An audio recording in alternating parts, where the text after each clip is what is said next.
Bienvenidos a Escuela Sabática Universitaria. Gracias por acompañarnos en el repaso de la lección número 12, que tiene como título La Iglesia de Cristo y la Ley. Mi nombre es Lady Anair Jiménez Flores, soy del estado de Zacatecas, y en este repaso abordaremos dos características del pueblo remanente. Les invitamos a que nos acompañen en este repaso.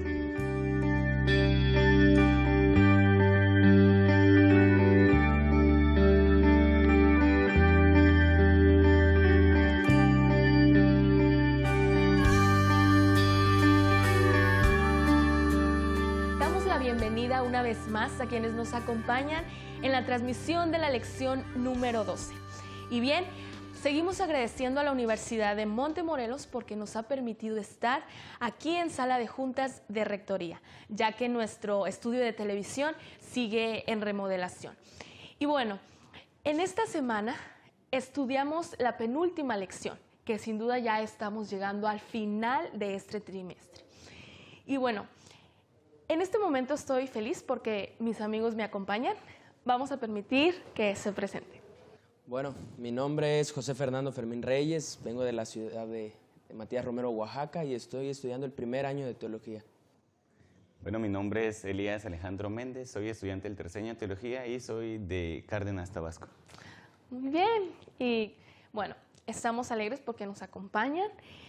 Y estamos en la penúltima lección. El tiempo se fue muy rápido, hemos tenido muy buenas lecciones y hemos obtenido puntos bien importantes para la vida de un cristiano. Y pues para todos. Bien, vamos a orar antes de adentrarnos en este tema. ¿Sí? Ok, oremos.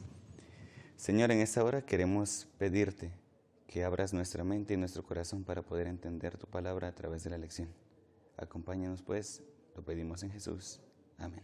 Amén. La ley de Cristo es un punto muy importante en la iglesia. Ahora vamos a comenzar leyendo el texto clave de esta lección. Apocalipsis 14:12. Aquí está la paciencia de los santos, los que guardan los mandamientos de Dios y tienen la fe de Jesús. Aquí están dos características importantes del pueblo escogido por Dios, del remanente. El pueblo que a lo largo de la historia se ha mantenido en los criterios de la fe de Jesús. ¿Cuáles son esas dos características? La primera. Que guardan los mandamientos. Ajá, muy bien. Tienen la ley de Jesús. Ok, guardan los mandamientos de Dios y tienen la fe de Jesús. Apocalipsis 14:2. Ese es el texto claro. Ahora vamos a una pregunta que comentaremos. ¿Por qué será que Dios no nos creó como seres incapaces de hacer el mal y así pues hacer solo el bien? ¿Por qué será que no nos creó? Bueno, yo siento que desde el principio, ¿no? Si tomamos un poquito en la historia, cuando Lucifer todavía era parte del cielo, ¿no? Siempre acusaba a Dios de algo, a Dios de un Dios injusto, que bueno, conocemos parte de esos momentos, ¿no?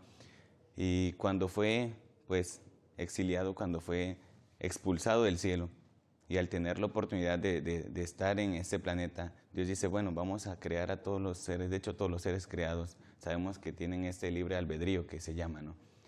El fin de esto, en lo personal he entendido, que es para demostrar, para Dios poder demostrar que es un Dios justo, un Dios de amor, y que no manipula al ser humano o a sus seres creados, sino que les da la libertad de decidir. Y todo el fin de esto, pues la lección explicaba y era muy buena en esto, es el amor. Para poder amar a Dios de una manera correcta necesitamos hacerlo desde el punto bueno, desde el fondo de nuestro corazón, sí, ¿no? Podríamos decirlo así, sin ser tan obligados o forzados, ¿no? Okay. Complementando lo que comenta aquí nuestro compañero acabas de mencionar una palabra, autómata. Dios no nos quiso crear como robots.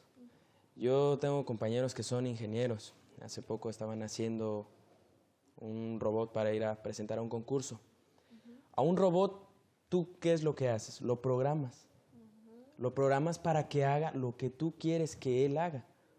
Dios no quiso hacer esto con nosotros. Cuando dice, lo creó a su imagen y semejanza, quería que fuera un ser libre, un ser con libertad.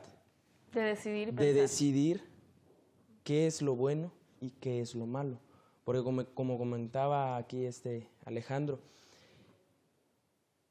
Satanás al principio, cuando causó toda la rebelión allá en el cielo, él acusó a Dios de ser un Dios injusto, de ser un Dios que quería que nada más hicieran lo que él quisiera. Por eso fue que él decidió crear a todos los seres, no nada más a nosotros, a todos los seres con la capacidad de decidir. Muy, muy interesante. Entonces, tenemos esa libertad y podemos decir que ya está en nuestra decisión. Si seguimos a Cristo, si seguimos a Dios, es deliberado, o sea, nosotros decidimos. Exactamente, o sea, es que como platicamos hace un momento, ¿no? O sea, tenemos un sentido común, todos, aunque digamos o sintamos que algunas personas no guardan los mandamientos o no sean quizá creyentes de alguna religión, ¿no? Porque puede ser el caso. Y decimos, no, pero es que yo no guardo los mandamientos, pero tenemos un sentido común que nos dice que si matamos a alguien, que si robamos es algo malo. Y para eso existen las autoridades, ¿no? El gobierno. Y bueno, ¿por qué encarcelan a aquellas personas que roban, a aquellos que matan? Porque eso hay un sentido común que viene en nosotros. Algo innato que ya exacto, sabes. que entiende qué es el mal y qué es el bien y que procura hacer el bien aunque le cueste un poquito más. Creo que todos los tenemos, aunque no seamos tan metidos en alguna religión o que no conozcamos los mandamientos, ¿no? Ahora, en la perfección en que fueron creados tanto Adán como Eva, ¿será que ellos ya conocían el bien y el mal? Vamos a concretarlo en esta pregunta. ¿Por qué Dios necesitó probar a Adán y a Eva siendo que ellos eran perfectos en el Edén? ¿Será que todavía necesita probarnos a nosotros también? Bueno, para comenzar, cuando Dios creó a Adán y Eva con la capacidad de elegir, Dios les dio algo determinado, les dijo, de todo árbol pueden comer, mas del árbol de la ciencia del bien y del mal no comeréis, porque ciertamente que el día que de él comieres, ciertamente morirás. Tal vez ellos no conocían así a fondo lo que era el bien y el mal, pero Dios, al decirles esto, les estaba diciendo, eso, si lo hacen, puede ser malo, es malo. Entonces, tal vez no sabían así a profundidad, no se habían detenido, porque en el mundo en el que ellos estaban, era perfecto, o sea, todo era perfecto, no había ningún rastro de maldad. Él los probó para ver cuál su amor hacia Él. O sea, como que comentaba Alejandro, el centro, el fundamento de la ley es el amor. Tú no vas a guardar alguna regla, por ejemplo, en mi caso, cuando mi mamá me decía, hay reglas en esta casa, tú lo haces más porque no quieres dañar a tu mamá, a tu papá, ¿A quién te manda? a quien te manda. Y porque sabes que si tú rompes esa regla, va a haber consecuencias. Entonces, Dios los decidió probar para ver si ellos en realidad iban a ser amantes, o sea, iban a amar a Dios de verdad, o nada más eran, no sé, autómatas, como o sea, lo vuelvo a repetir. ahí se comprueba lo que acabamos de mencionar anteriormente. Fueron creados con esa capacidad de decidir. Decidir, el libre Así albedrío. es. Sí, y yo quisiera plantear un poquito más hacia Todavía un poquito necesita... del pasado, Ajá. sí, porque, o sea, sabemos que Lucifer fue exiliado, ¿no? Con una tercera parte de los ángeles, ¿no? Del cielo. Y la escritora del libro de la historia de la redención, Elena G. de White, narra en este libro, que es una historia impresionante, que Adán y Eva fueron avisados de que había sido expulsado Lucifer, de que Satanás estaba por ahí y que los iba a tentar.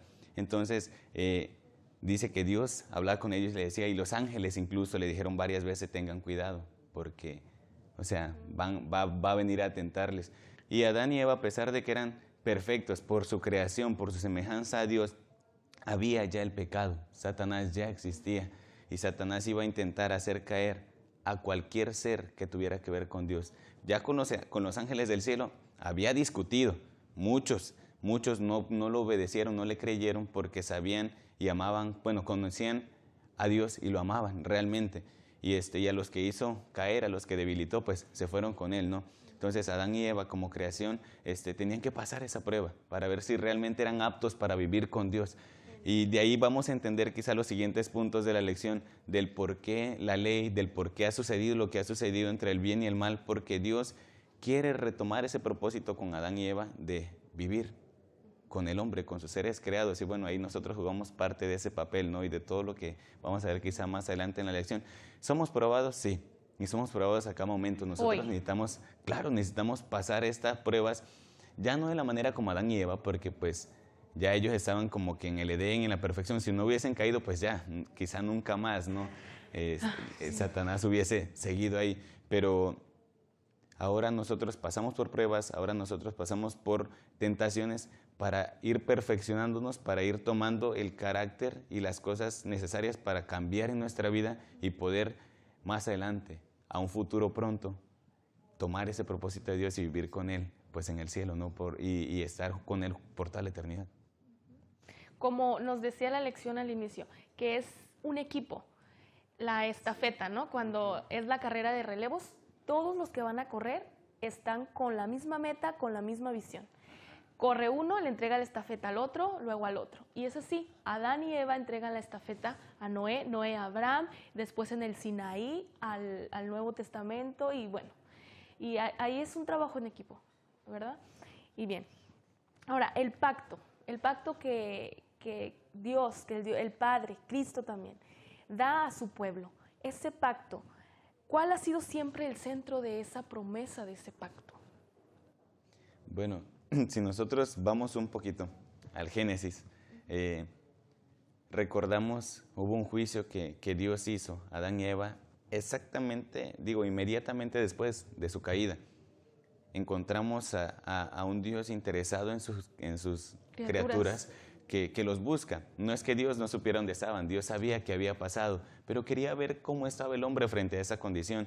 Y lo habla y le dice a Adán, ¿dónde estás? Y los empieza a llamar. Entonces ellos escondidos contestan, no, pues estamos acá escondidos porque estamos desnudos y nos da vergüenza. Y bueno, Dios empieza a ver la condición y platica con ellos, pero al final viene la consecuencia, como tú decías, no hay un pecado, un error, viene la consecuencia. Pero viene el juicio contra la serpiente, que es algo muy interesante. Y le dice que de la simiente de ella, pues parafraseado, ¿no? Viene y le dices, de una simiente de la mujer va a venir alguien que te va a aplastar la cabeza. Tú vas a intentar hacerle daño, solamente vas a poder hacer lo máximo, que será, pues, lastimarle el tobillo, pero él te va a aplastar la cabeza. Satanás entendió que venía el fin para él, que venía alguien que lo iba a destruir, ¿no? Y ahí en esa destrucción es interesante cómo hoy en día la podemos ver cumplida. Pero vamos a seguir contestando esta pregunta cuando regresemos de una pausa. Comenten en su casa este tema tan interesante y regresando lo complementaremos con lo que mencionamos.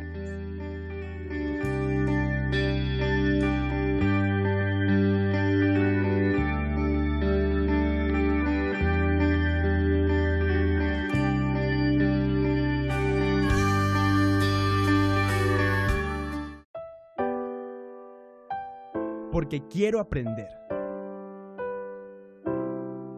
Porque quiero que mis sueños se vuelvan realidad.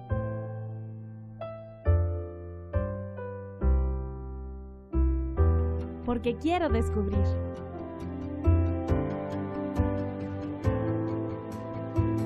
Porque quiero vivir bien. Porque quiero servir a los demás. Porque estoy más cerca de Dios.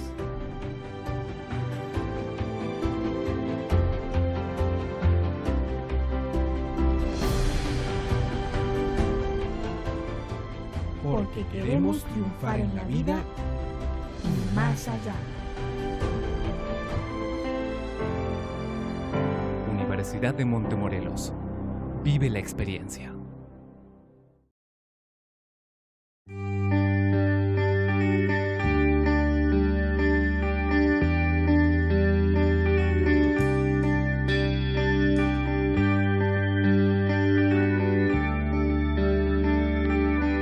Regresamos a Escuela Sabática Universitaria.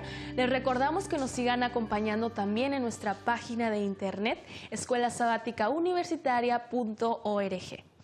Y bueno, retomando la pregunta que dejamos antes de la pausa, ¿cuál ha sido siempre el centro de la promesa del pacto? Ok, bueno, yo estaba mencionando, si bien recordamos, simplemente haciendo énfasis a la promesa. La promesa quedó registrada en el Génesis, fue dada a Adán y Eva, pero con sentencia directamente sobre el autor del pecado, ¿no? Sobre Satanás, representó en la serpiente, quien les dijo, bueno, Dios le dijo, ¿sabes qué? Va a venir alguien que te va a aplastar, y ese pues ya conocemos, es Jesús, ¿no? Bueno, en ese momento fue dada la promesa con un propósito de redimir y salvar al ser humano. Ok, entonces, recalcando esto, cuando en Génesis se le dice, alguien vendrá y te aplastará en la cabeza a la serpiente, ¿ese alguien era Cristo? Ajá, exactamente. Ok. Sí, es todo desde el Génesis hasta el Apocalipsis que viene registrado, es esta lucha, ¿no? Entre el bien y el mal, de Satanás queriendo destruir eso. Y vamos a ver, pues, quizá más adelantito un poquito acerca de esto y cómo termina con nosotros esta historia. Sí, nada más para complementar acerca de lo del pacto. Ese es el pacto que fue dado a Adán y a Eva después de la caída. Pero leyendo y profundizando un poquito más en la Biblia, nos damos cuenta que, por ejemplo, con Adán se renovó ese pacto. Digo, con Abraham se renovó ese pacto. Cuando el pueblo de Israel salió de Egipto, ese pacto también fue renovado. ¿Dónde? En el Sinaí, cuando Dios le dio las leyes a Moisés. ¿Y cuál era el fin de esa ley? El pueblo redimido, el pueblo escogido de Israel, o sea, apartado por Dios. ¿Cuál era hacia dónde iba dirigido? Hacia la muerte de Cristo, al igual que lo que mencionaba Alejandro. O sea, todo el centro del pacto dado en el Edén, dado a Abraham, dado a Israel, hallan su centro en Cristo Jesús. Ese pacto que dice, sigue mis mandamientos y no hay nadie más que te perdone más que yo, y que tiene que haber un sacrificio, ¿no? Sí. Ok. En la lección se menciona a Melquisedec. Entonces, ahí se menciona y se narra algo de Melquisedec mencionado en la Biblia. Ahora, ¿cómo demuestra la mención de este personaje? ¿Cómo demuestra que el conocimiento de los mandamientos de Dios ya estaba presente aún antes de la aparición del ministerio de Moisés? Bueno, nosotros sabemos que la ley ya estaba antes. O sea, al menos en mi punto de vista es, tú vienes como que con ese chip ya integrado. Como decía Alejandro al principio, el ser humano por automático ya sabe qué es lo bueno y qué es lo malo. Y bueno, Melquisedec menciona la Biblia en el versículo 18 de Génesis del capítulo 14, dice, entonces Melquisedec, rey de Salem y sacerdote del Dios Altísimo. Él ya adoraba al Dios verdadero, al Dios Altísimo, al que nosotros conocemos como único Dios verdadero. Entonces, la ley dada a Moisés en el Sinaí ya existía desde muchísimo antes. O sea, como te vuelvo a repetir, nosotros ya conocemos, o sea, nosotros como seres humanos conocemos qué es el bien, qué es el mal. De igual manera, anteriormente, ya sabían, por ejemplo, que si tú matabas, eso era mal. Pero ¿dónde fue dada esta ley? En el Sinaí, a Moisés y al pueblo de Israel. O sea, ya fue redactada en sí, pero esta ley ya existía muchísimo antes. Ok, entonces, Melquisedec, con esta narración, con esta historia, podemos ver que esta ley ya existía antes del ministerio de Moisés. Ya se conocía. Y esa narración queda como una evidencia simplemente de que antes ya había una ley o algo que seguir, ¿no? Mucho antes de Moisés y del Sinaí. Ok, entonces la lección, la iglesia de Cristo y la ley. Ya mencionamos algunos puntos de la promesa, del pacto. Ahora, ¿cómo podemos utilizar? La iglesia somos una familia, así se entiende y se pone esa metáfora. ¿Cómo podemos utilizar esta metáfora de la Biblia, tanto en el Antiguo como en el Nuevo Testamento, para describir la iglesia de Cristo? Bueno, la iglesia, como bien mencionaba, siempre ha sido comparada con una familia, porque somos parte de un grupo, como decías también, pues como la lección plasma, ¿no? un equipo, un equipo que corre y bueno, estas competencias con lo que se compara. Pero desde el principio podemos ver no solo con familia, sino también con matrimonios y todo eso que tiene que ver mucho al apego de las personas. Es porque estar en una iglesia, o sea, ser parte de una iglesia es pues algo muy especial, algo que debe estar unido, personas que deben estar no solo en unión de propósito, sino de como trabajo en equipo y todo eso. En una familia sabemos que a pesar de dificultades, de diferencias, de problemas, siempre está unido. Bueno, es muy fácil unirse a una familia, o sea, que una familia se una cuando hay problemas, ¿no? Pero muchas veces vemos en la iglesia que hay una dificultad y la iglesia se divide y todo eso. Entonces, tomar a la iglesia como una familia debería ser un propósito que nos ayudara a cumplir todo a como Dios quiere, ¿no? A que podamos estar unidos, a que podamos amarnos como una familia se ama, querernos como debiera de ser y no pues crear competencias o algo así. Bueno, a mi manera de entender, puedo decir que por eso entiendo que la Biblia en tantos ejemplos mencione a la iglesia como una familia. Ok. Mira, a mi parecer es, por ejemplo, en una familia hay miembros. No todos los miembros son iguales. Un hijo no va a ser igual que el otro hijo. Aunque tengan el mismo padre. Aunque tengan el mismo padre. El padre no va a ser igual que el hijo. La madre no va a ser igual que el padre. Pero hay algo en sí, en eso, que los une. ¿Y qué es? Es el amor. Es un fin común. A nosotros como iglesia nos debiera unir el amor hacia Dios. ¿El amor hacia Dios qué es?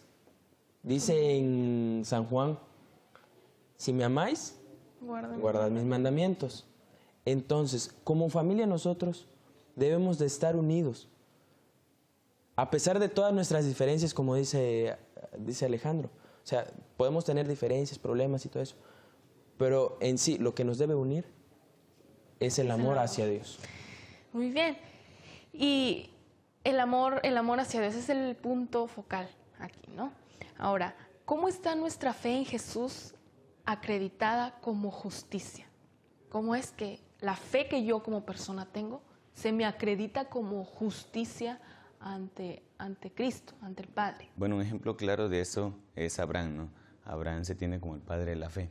Y Abraham tuvo errores, hizo algunas cosas que quizá no eran correctas, pero al final de todo dice la palabra de Dios que le fue contado por justicia, por su fe, a pesar de que se equivocó, a pesar de que quizá no entendió las cosas de la mejor manera, él siempre tuvo fe y su fe la demostró. Y por su fe iba a sacrificar a su hijo, por su fe salió de su tierra, por su fe escuchó a Dios y le obedeció. Y eso es lo que Dios vio y simplemente dijo, bueno, todo te fue contado por justicia a través de tu fe. Ok, le fue contado por justicia. ¿Y qué es la justicia cuando y fue justificado por la fe? Bueno, esto es cuando tú como ser humano tienes inmundicia, tienes un vestido, así lo refleja la Biblia, ¿no? Un vestido sucio. Cuando Dios te dice, yo te justifico, entonces te quita ese vestido, te pone las vestiduras blancas y estás limpio, preparado y te presenta ante el Padre. Aquí está, esa es la justificación por la fe. Entonces, ok, es para dejar claro eso. Sí, y tenemos que entender que la justificación por la fe viene cuando nosotros aceptamos el sacrificio de Cristo. Cuando nosotros aceptamos a Cristo, como dice Romanos 8, del 3 al 4, dice, Dios enviando a su Hijo en semejanza de carne, de pecado, y a causa del pecado condenó al pecado en la carne para que la justicia de la ley se cumpliese en nosotros, que no andamos conforme a la carne, sino conforme al Espíritu. Cuando nosotros aceptamos a Cristo y su muerte, dejamos de ser parte o sea, ya no cumplimos la ley por la carne o por obligación o por la carne, no como lo resume Pablo, sino simplemente pasamos a cumplirlo ya por amor, porque el Espíritu ya trabaja en nosotros y todo esto viene de una manera muy diferente y es donde la fe trabaja ya en nosotros. ¿La fe de qué? De aceptar a Cristo, la fe de creer en Dios. Bueno. Un punto nada más para complementar lo que dijo él. Aparte de eso, Abraham tenía una relación con Dios. Que aunque no era perfecto. Que aunque no era perfecto, pero él trataba de comunicarse con Dios, buscaba la manera de estar relacionado con Dios, así como lo hacía Enoc anteriormente. Entonces, del fruto de nuestra relación con Dios viene todo lo demás. Viene guardar la ley, viene tener la fe de Jesús. Si tú tienes una buena relación, como dice San Juan 15, si permaneces en mí y yo en vosotros, Ahí o sea, está. tú llevas fruto, tú puedes llevar ese fruto. Bueno, exactamente. Ahora, en palabras muy resumidas, nosotros somos el pueblo remanente. Sí, claro que lo somos, ¿no? ¿Cómo se espera que nosotros nos relacionemos con otras personas que no son de nuestra fe? Bueno, tenemos que quizá tocar un poquito acerca del remanente, porque quisiéramos mencionar que el remanente no es solamente un grupo que apareció de repente ahora en los años 2000 para acá o de hace algunos años, no. No. El remanente es un grupo que, si nosotros mencionáramos un poquito acerca de los idiomas originales de la Biblia, la lección lo explicaba, hay un término, una palabra griega que es eclesía, que es lo que se traduce como iglesia, pero realmente no es solamente la traducción, sino el significado de esa palabra es algo apartado o llamado afuera, o sea, tomado de un grupo y apartado. El remanente es esto, un grupo que se apartó desde el principio, desde la creación del hombre. Dios ha tomado a su pueblo, y podemos mencionar así muy rápidamente. Vemos a dos hijos de Adán y Eva, Caín y Abel. Satanás sabía que iba a venir la condenación para él y el fin, lo que decíamos hace un momento. Entonces dijo, bueno, vamos a hacer que uno de los dos hijos se vuelva malo y que el malo mate al bueno. Y ya, se acabó todo. Y ya no hay condenación para mí, no hay muerte. Pero Dios le dio un tercer hijo. Y así se vino la lucha entre el bien y el mal durante toda la historia. Pero entre esa lucha, Dios fue apartando a personas para que fueran parte de ese grupo que Él estaba apartando, y para cumplir a través de ese grupo su voluntad y demostrarle a las generaciones futuras que sí se puede luchar contra el pecado. Y sí, nosotros somos parte de este remanente ahora, pero eso no nos encierra como solo un grupo. Tenemos que entender algo muy importante, y es que pueden haber muchas más personas que estén dentro de este grupo que se llama el remanente, ¿no? Ok. El mismo versículo lo dice, el versículo de memoria de esa semana.